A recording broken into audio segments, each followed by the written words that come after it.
In 1970s Germany, not every fast car looked the part. Some wore chrome, carried briefcases, and quietly humiliated sports cars. One of these sleepers could outrun a Porsche while doubling as your dad's daily driver. Let's dive in. Number 10, Audi 100 2.0 GL GLS C2, 1976. A car that looked like it belonged in a retirement home parking lot, but could cruise the Autobahn faster than some coupes? Time to take a closer look. At first glance, the Audi 100 2.0 GL GLS looked like a government fleet car. All straight lines, big windows, and no hint of mischief. But underneath that sensible sheet metal lived something smarter, quicker, and surprisingly refined. Born in 1976, this quiet four-door was part of a second-generation refresh that most people passed off as just another Audi. They weren't entirely wrong, unless they tried to race one. The GL and GLS trims came armed with a 2.0-liter inline-4 that pushed out 112 horsepower and about 119 pounds-feet of torque. Numbers that didn't shock on paper, but in practice, different story. Thanks to clever gearing, lightweight construction, and a well-balanced chassis, this unassuming sedan could reach 0 to 60 miles per hour in just over 10 seconds. A respectable figure in its class. Not blistering, but enough to surprise someone who thought they were tailing a pensioner's grocery getter. What made it truly dangerous wasn't raw speed. It was how well it hid its capability. Quiet, smooth, and composed at high speeds, the C2 generation made long-haul driving effortless, which meant this thing could stay in the fast lane longer than it had any right to. While others were stomping through gears and revs, the 100 GLS just flowed. It was built to be forgettable, and that's what made it a threat. But it wasn't perfect. The front-wheel drive layout could feel numb when pushed hard, and the styling had all the charisma of a tax form. Still, that's what made it such a brilliant sleeper. Nobody saw it coming. And from this mild-mannered cruiser, we head to something with a sharper edge and an even bigger grudge. Number 9. BMW E21 320i, 1975. It looked like a student's first car, but handled like a scalpel in a street fight. After the quiet confidence of the Audi, you'd think things couldn't get more discreet. Then came this crisp little two-door, released in 1975, which carried the modest badge of a commuter, but the soul of something far more feral. The body, unassuming. The grille, familiar. But the drive, sharper than anyone expected. This wasn't the top spec model. It didn't carry a big badge or a big engine, and that's what made it dangerous. The 320i came equipped with a fuel-injected 2-liter inline-4, producing 125 horsepower and around 127 pounds-feet of torque. It could quietly clock 0 to 60 miles per hour in about 9.9 seconds. Not blistering, but quick enough to make a few hot hatch drivers sweat. And while others focused on straight-line stats, this one danced through corners with the kind of poise that made you question the road entirely. The E21 was BMW's first 3 Series, and this early model didn't yet carry the aggressive premium aura the badge would later command. It was still light, playful, and mechanical in all the right ways. It didn't need body kits or vents, just rear-wheel drive, a perfect weight balance, and a chassis so good it became the blueprint for decades of small sports sedans. But it wasn't flawless. The cabin was tight, early models had twitchy steering at high speeds, and unless you knew what you were looking at, it kind of faded into traffic. That's exactly why it worked. It never announced itself. And if this compact Bavarian was a warning shot, the next car on the list is the full declaration. One that came dressed like a diplomat, but moved like a getaway driver. Number 8. Mercedes-Benz 280e W114 1972. A car driven by doctors, lawyers, and the occasional street racer who knew better. You've seen them in old photos. Boxy, dignified, parked politely in front of clinics and banks. But what most people never realized is that this formal-looking Mercedes from 1972 could quietly embarrass cars twice as loud and half as refined. The W114 series was Mercedes-Benz playing it safe on the outside. Calm lines, chrome bumpers, and just enough elegance to suggest upper-middle-class confidence. But in the 280e variant, they tucked in a secret weapon, a 2.8-liter DOHC inline-6 with Bosch fuel injection. It cranked out a healthy 182 horsepower and 176 pounds-feet of torque. That meant 0 to 60 miles per hour in around 9 seconds. Fast for a luxury sedan at the time, and fast enough to keep sports cars in the rearview mirror longer than they'd like to admit. But numbers only tell part of the story. The real trick was how the 280e delivered its speed, effortlessly. With Mercedes-level ride quality and a 4-speed automatic or manual option, it floated over asphalt while still managing sharp control. It wasn't built for speed, but it handled it with grace and without any visual noise. No scoops, no stripes, no flash. Of course, it had its quirks. The steering could feel overly insulated, and it wasn't cheap to maintain even then. But for those in the know, this car was the definition of hidden strength, a quiet weapon dressed in Sunday best. And just when you thought things couldn't get sneakier, the next car looks like something your neighbor would take to a picnic.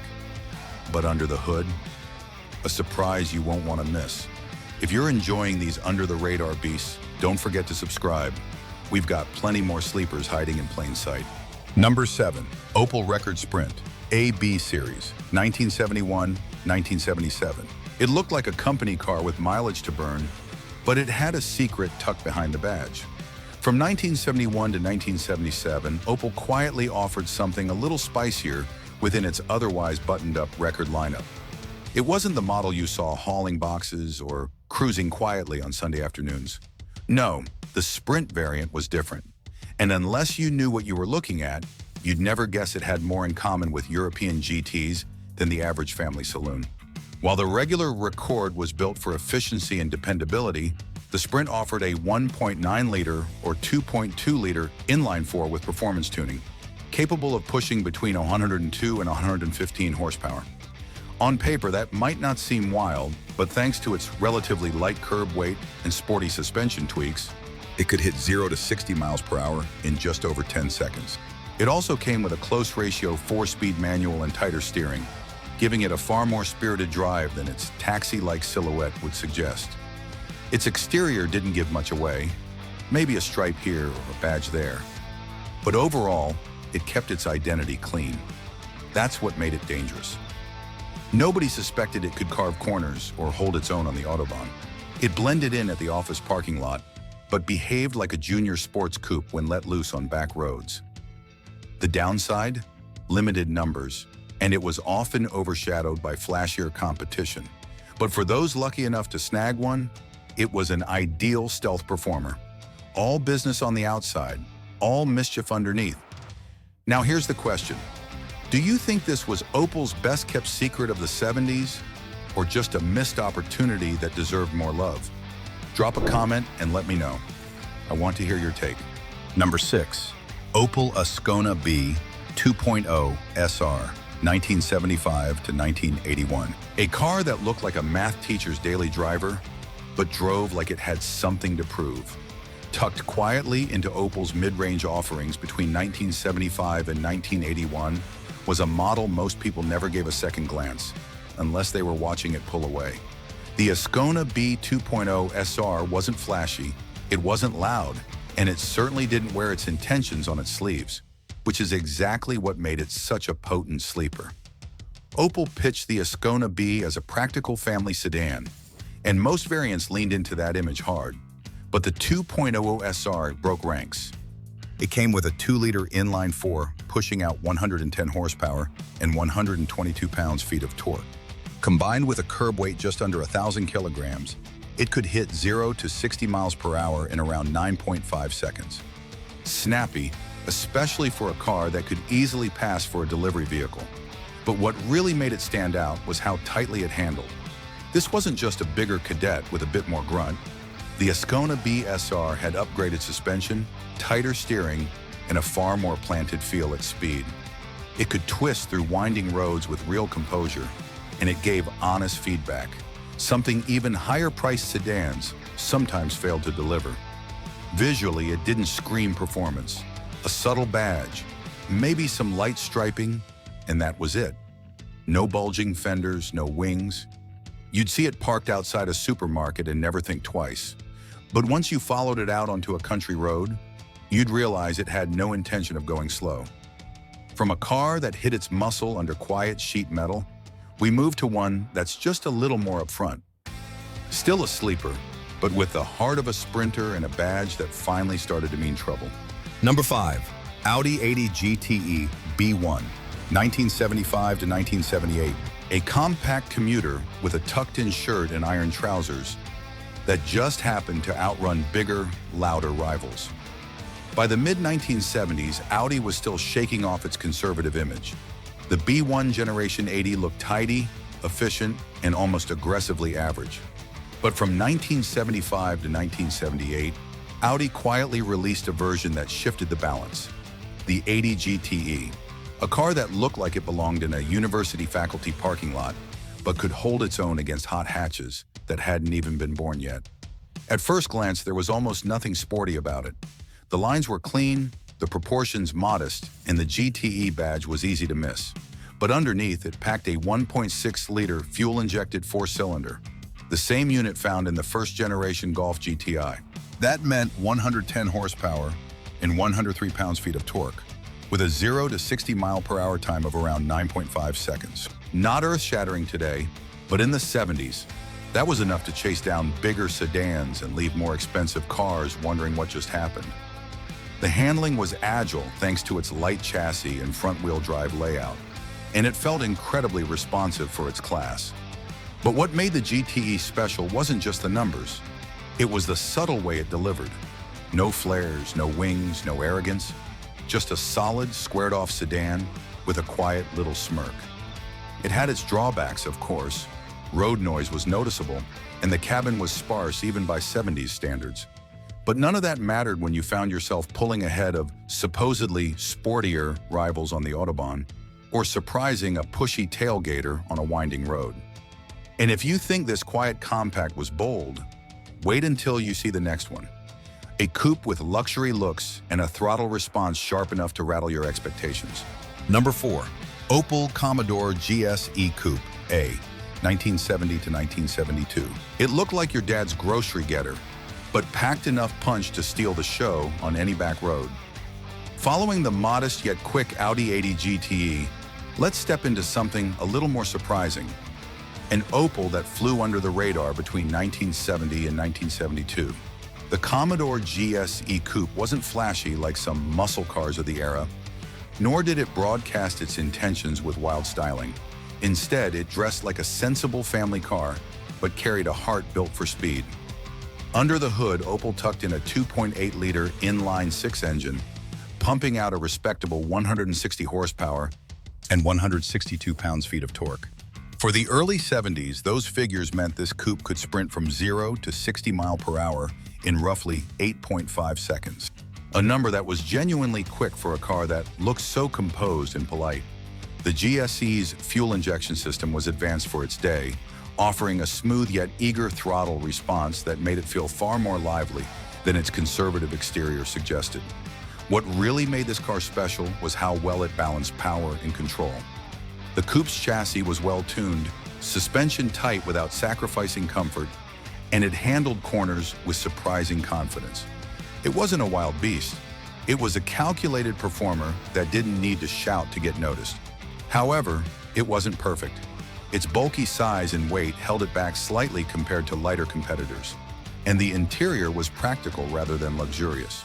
But for those in the know, the Commodore GSE was a sleeper in every sense. A car that blended in with the crowd, but could leave many onlookers scratching their heads when it pulled away. Coming up next is a model that takes the sleeper game to a new level. Quieter on the streets, but far from timid under the hood. Number 3. Mercedes-Benz 230.6 W115, 1973 to 1976. A dignified luxury sedan with the soul of a street-smart contender. After the understated but potent Opel Commodore GSE, let's turn to a Mercedes-Benz that most would peg as purely refined and conservative, the 230.6 from the W115 series, produced between 1973 and 1976. At first glance, it looks like the perfect executive car. Stately lines, a well-crafted interior, and the kind of presence that commands respect without raising eyebrows.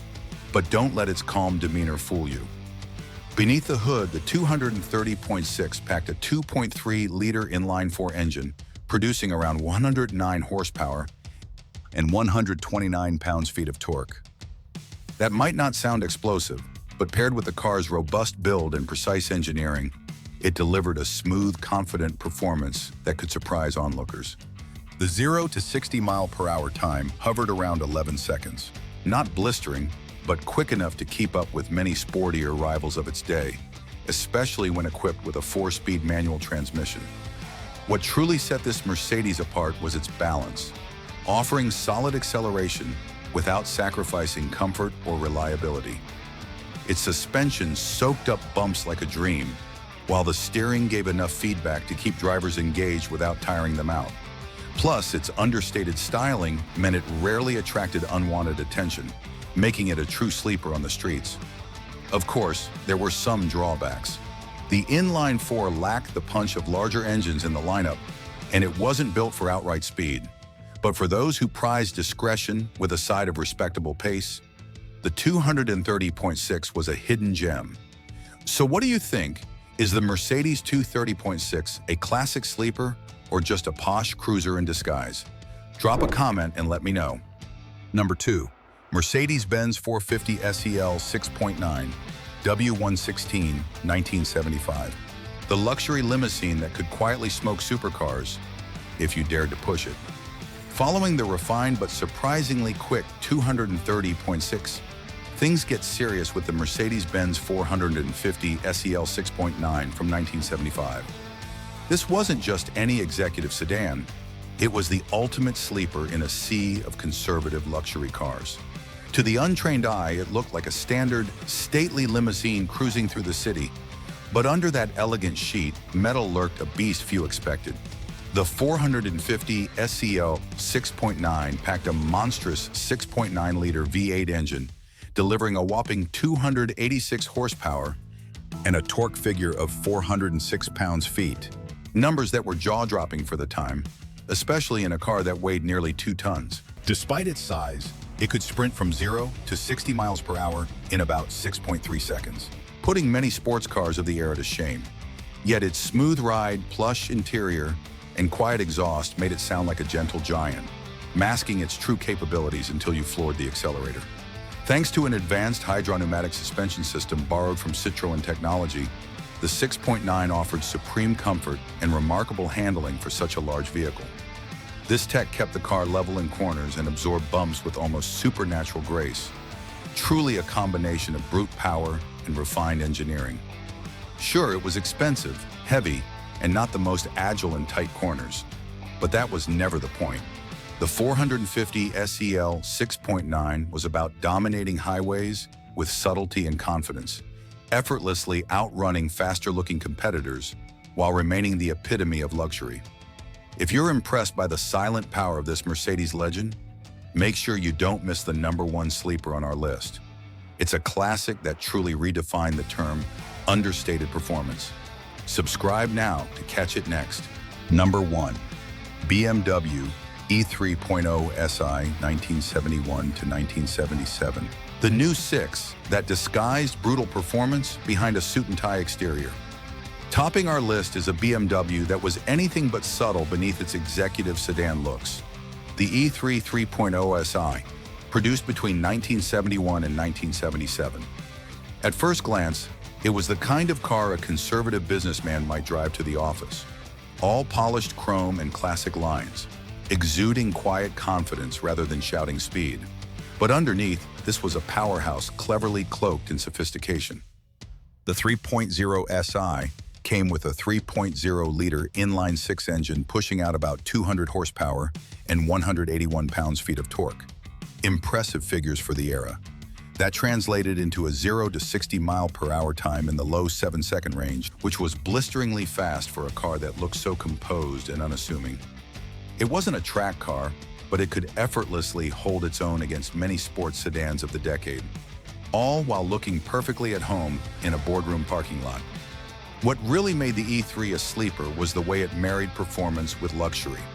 Its suspension was tuned for comfort, but retained sharp handling, making it as agile as it was refined. The cabin was spacious and elegant, masking the athletic heart beating beneath the hood. This was a car for those who wanted the best of both worlds. The ability to cruise discreetly and the power to surprise anyone who underestimated it. It had its quirks. The inline-six demanded premium fuel and a bit more maintenance than average, and its weight wasn't feather light. But those willing to keep it well-maintained had a gem that flew under the radar while delivering a genuine thrill. The E3 3.0 OSI remains a brilliant example of how raw performance can hide in plain sight, wrapped in timeless style and understated class. Which one from this list would you secretly want parked in your garage? Low-key looks, but ready to surprise at a moment's notice? Drop your pick in the comments below. If you enjoyed uncovering these quiet German beasts, hit that subscribe button and buckle up. Because next time, we're uncovering sleepers so wild and unknown, they almost broke all the rules.